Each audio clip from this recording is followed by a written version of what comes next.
Hello everyone, welcome back to our channel. Thank you for always stopping by. In today's video, I want to share with us 3 things you should do to stay out of debt. When you do these three things, you will never owe anybody. You will never be a debtor. Nobody will come and be harassing you over debt. So follow the instructions, and by the grace of God, all your debts will be cleared. Number one, stop borrowing if you know you don't have means of paying back. Yes, what do I mean by that? Some of you know that you are not expecting money from anywhere. You don't have hope of getting money from anywhere, but wherever you see people collecting loan, you rush there to collect. And when you collect, they will start looking for you. They will start harassing you, and before God and man, you know that money is not coming from anywhere for you to pay that debt. But just because you feel that you need money and let you just collect the money, it kills your integrity. It can even cause sickness to you. It can cause high blood pressure to you, because you know you're owing people and you don't have any means of paying it. You're not doing business with the money. You're not expecting money from any of your relatives, or you don't have a landed property to sell to pay back the loan, but you just feel like collecting money. Most people are like that. When they hear that this microfinance bank is giving money, they will rush and go. When they hear that if you join this meeting, they will give you loan, you rush and go and join just because you want to collect that loan. Please stop doing that. Stop doing that. Before you borrow, make sure you have means of paying. If you are doing business, make sure you borrow what you can pay. If you know your business worth 1 million naira, you shouldn't borrow more than 500,000. It's not when you know that everything in your shop is 1 million naira, you now go and borrow 10 million naira. How do you intend to pay? It is not possible. You borrow something you know that you can be able to pay. Even if they come tomorrow and say we need our money, you can be able to sell up your things and give them back the money. Please stop borrowing if you know you cannot pay. Desist from deceiving people by lying to get people's money. Some of them are not happy.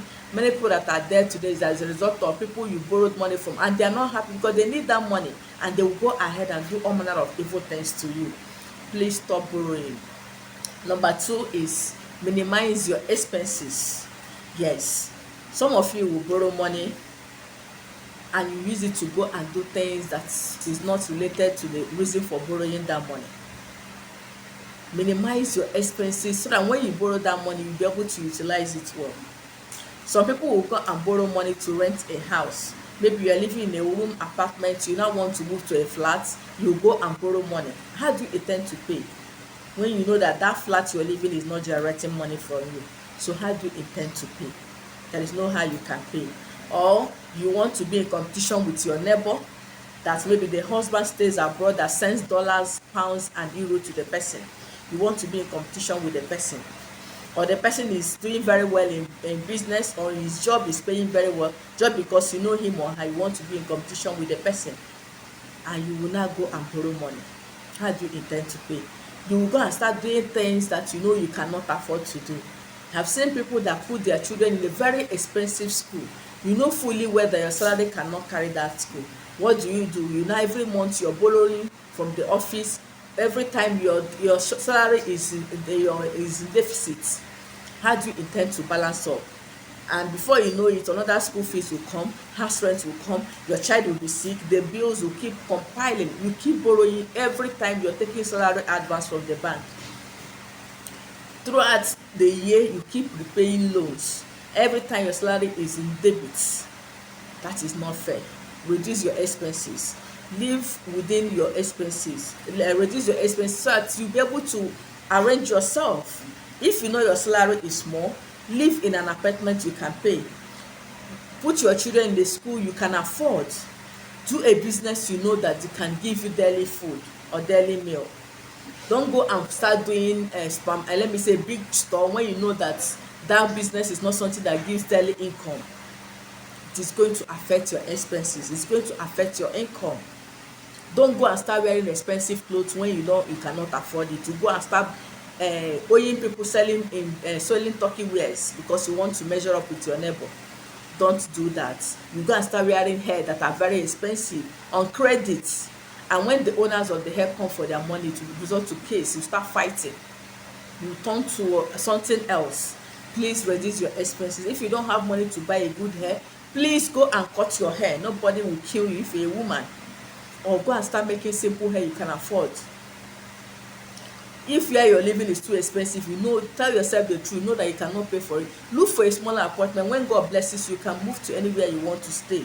This life is stage by stage. Reduce your expenses. Sometimes when you're sick, you go to the most expensive hospital. You go and carry salary advance and go and start owing people everywhere. You collect loan to go and pay for hospital bill. When there are good cheap hospital, government hospital that you can go and get treated, but you just want people to know that you're doing well, you go and put your hand where your hand cannot reach. I've seen a woman, because her neighbor gave birth in one big hospital where I stay, she wants to go there and give birth, forgetting that she's not doing anything. Every bill is on the husband, and the husband says he cannot afford the bill. It became a problem in the family. Please, let's learn to reduce our expenses, and by the grace of God, it will help you stay out of debt and loan. Then the last one is live within your income. Yes, live within your income and don't be in competition with anybody. It comes together. You know how much you generate every month or every day or every week. There are things you cannot afford because of the income that comes into your home. There are some certain food you cannot afford. Stop going there. Your salary cannot be enough for you to go and shop in a big mall. Go inside the market. There are places they sell things at cheap rates. You know your income cannot afford you a big car. Go for a smaller car. Don't go and borrow to go and make up the one you save to go and buy an exotic car. You know your income will not be enough for you to furnish your house with 10 million naira, and you go and borrow to furnish your car. Please do not do that. And by the grace of God, when you do this, you are gradually staying out of loan, staying out of debt, because you now have enough to start repaying back. Okay, this is the part 1. If you want me to drop the part 2, I will gladly do that. That one, I will elaborate things you should do to get more money and what you should do to stay out of loan completely. So if you enjoyed the video, let me hear under the comment section that you need a part 2. I'll bring up some business ideas that can help us to generate money, and by the grace of God, you have extra means of income that will help to take care of those your debts, those loans that is giving you high blood pressure. So thank you for watching the video, and if you've not subscribed, please kindly do so by hitting the red subscribe button, share my videos, like my videos, and if you're a returning subscriber, you know I appreciate that. Keep supporting the channel by liking my videos and sharing my videos. Thank you once again, and see you in my next one. Bye.